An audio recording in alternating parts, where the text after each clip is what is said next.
오늘 본문에는 분명한 심판에 대해서 계속적으로 강조가 되는 본문입니다.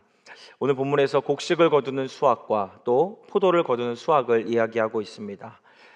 오늘 이 마지막 심판의 내용을 보면 그 심판이 말 굴레까지 닿았고 또 스타디온 1600 스타디온에 퍼졌더라라고 말씀하고 있습니다. 스타디온, 여기서 나온 단어가 이 야외 경기장을 의미하는 스테디움입니다. 한 스타디온이 약 180m 정도 된다고 해요.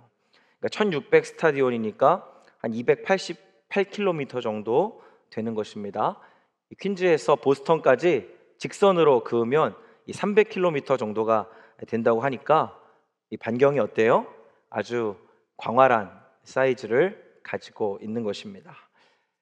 다시 말하면 그 누구도 예외 없이 이 땅의 모든 인생들은 하나님이 예정하신 그 심판의 스타디움, 심판의 틀 앞에 서게 된다는 의미가 될 것입니다. 심판의 틀, 주님의 심판대, 그 끝없는 광활함 앞에서 도망칠 수 있는 인생 없고 예외 있는 인생, 면제되는 인생이 없다는 것이죠. 우리는 한 사람도 다 남김없이 전부 다 그리스도의 심판대 앞에 서게 될 인생들입니다. 그 심판이 어떻게 나타납니까? 두 가지의 환상을 보여주시죠. 먼저는 곡식을 거두는 환상입니다. 14절을 보시면 또 내가 보니 흰 구름이 있고 구름 위에 인자와 같은 이가 앉으셨는데 그 머리에는 금 면류관이 있고 그 손에는 예리한 낫을 가졌더라 기록하고 있죠. 이 예리한 낫을 가지고 익은 곡식을 추수하는 분, 인자와 같은 이, 즉 우리 주 예수 그리스도이십니다.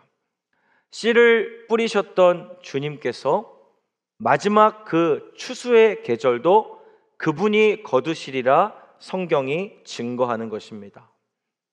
우리에게 복음의 씨앗을 주신 주님, 우리에게 생명을 주시고 우리를 구원하시고 하나님의 백성 삼으신 우리 구주 예수님께서 그 마지막 날에는 심판주로 오신다는 거예요. 그분이 가진 낫은 둔한 낫이 아닙니다. 아주 예리한 낫입니다. 매우 정교해서 인생들의 이러한 변명, 저러한 거짓에 속아서 휘둘리진 낫이 아니라 엄위하신 하나님의 말씀, 그 말씀을 기준으로 정확하게 예리하게 심판하시겠다라는 말씀입니다. 또 한 가지는 17절입니다. 또 다른 천사가 하늘에 있는 성전에서 나오는데 역시 예리한 낫을 가졌더라. 이 예리한 낫을 가진 자를 18절에 보면 큰 음성으로 주님 부르시죠. 천사여 너의 예리한 낫을 휘둘러 땅의 포도송이들을 거두어라. 포도가 익었기에 이제 포도를 거두는 추수의 때가 남아 있습니다. 이 잘 익은 포도를 천사가 낫으로 거둔 후에 어떻게 합니까? 포도를 큰 틀에 넣어서 짓밟습니다. 그래서 거기에서부터 이 포도즙이 나오기 시작하는데 오늘 말씀을 보니까 그 포도즙이 마치 뭐와 같아요? 피와 같다라고 이야기했어요.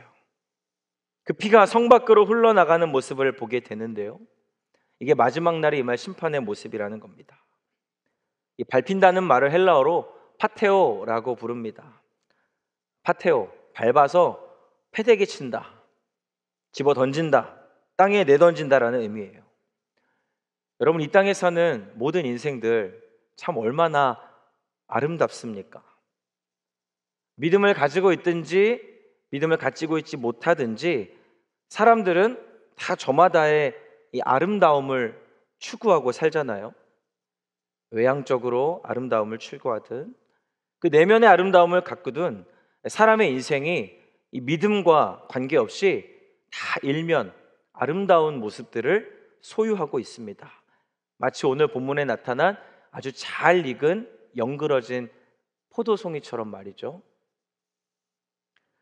그런데 우리 주님 말씀하시는 그 마지막 때가 되면 그 잘 영그른 포도송이들, 그럴듯한 자기 아름다움으로 포장된 인생들이 한낱 패대기 쳐지는 존재밖에 되지 않는다는 겁니다.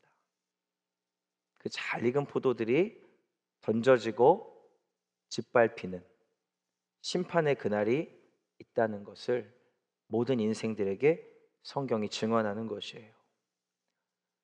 여러분, 우리가 이 마지막 최후 심판을 기억한다면 저와 여러분이 기름등불 준비하는 이 슬기로운 다섯 처녀처럼 살지 않을 이유가 없는 줄로 압니다. 우리는 언제라도 다시 오실 그 주님을 맞이할 믿음의 준비를 하며 살아가는 삶이 되어야 하는 것이에요.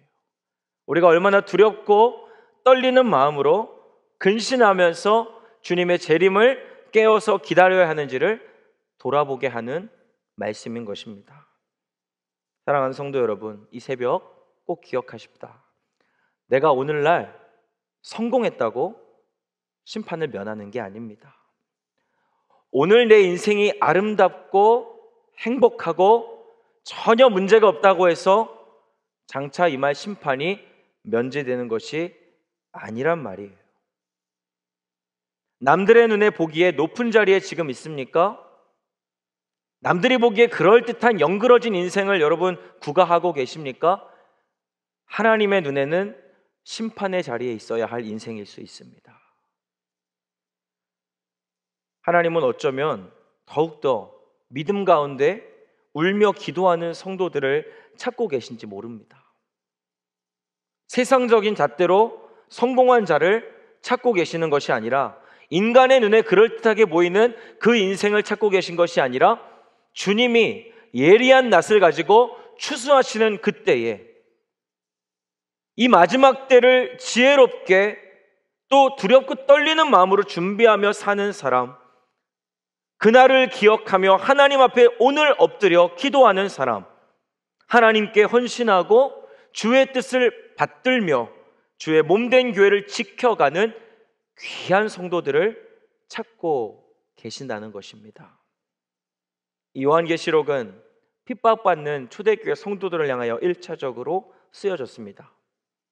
2장부터 3장에 이르기까지 열거된 7교회, 대표적인 초대 교회들입니다.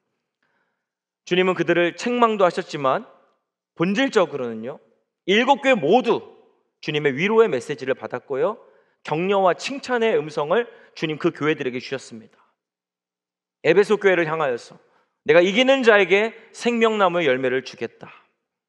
서머나 교회를 향해서 내가 생명의 관을 주리라.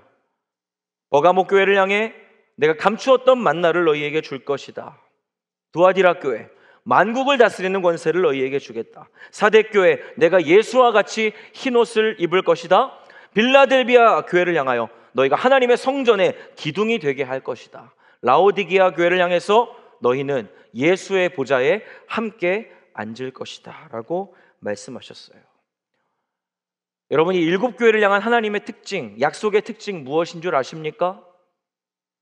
그 7교회를 향한 주님의 약속들은요, 이 땅에서의 희망이 아닙니다. 그 약속은 이 세상이 다 끝나고 환난과 핍박을 믿음으로 견딘 자에게 주시는 마지막 때의 소망의 메시지가 되는 것이에요. 교회인 저와 여러분이 잠시 첫사랑을 잃어버릴 수 있습니다. 교회인 저와 여러분이 잠시 차지도 뜨겁지도 않은 신앙생활을 할 수 있어요. 때로는 회칠한 무덤처럼 살아갈 때도 있을 것입니다. 그러나 우리는 반드시 주님께로 돌아와야 합니다. 왜냐하면 우리에게 주신 주님의 약속이 아직도 선명하게 주의 말씀을 통하여 우리에게 남아있기 때문입니다. 주님은 우리를 돌이키기 위해 책망도 하십니다. 그러나 궁극적으로는 이 약속으로, 이 소망의 메시지로 오늘도 저와 여러분을 격려하시고 이끌어 주신다는 사실을 기억하시며 교회인 그 거룩한 모습 그대로 주님의 몸된 교회로 이 새벽 주님 앞에 살아드리는 저와 여러분이 되면 좋겠습니다. 말씀을 맺겠습니다. 여러분, 마지막 날 심판은 반드시 있습니다. 그리고 그 심판의 도구인 예리한 낫, 1.1획도 땅에 떨어짐 없이 말씀 그대로 이루실 우리 만왕의 왕, 우리 주 예수 그리스도께서 심판하실 것입니다. 말씀의 잣대로 심판하셔요. 사랑하는 성도 여러분, 하나님의 말씀을 의지하며 사시기 바랍니다.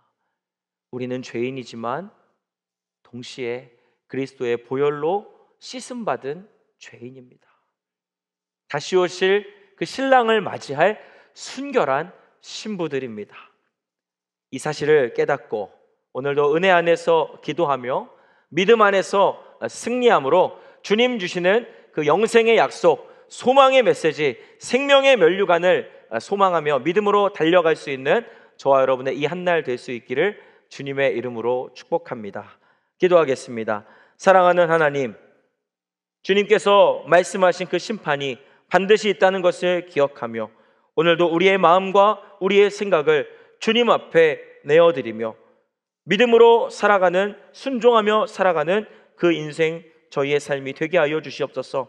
하나님의 나라 영광을 위해 복된 인생을 살기로 결단하게 하시고 주의 몸된 교회를 지켜가며 세워가는 축복의 통로 역할 감당하는 저희의 삶 되게 하여 주시옵소서. 오늘 이 새벽에도 놀라운 은혜로 우리와 함께 하실 주님을 찬양하며 예수 그리스도의 이름으로 기도합니다. 아멘.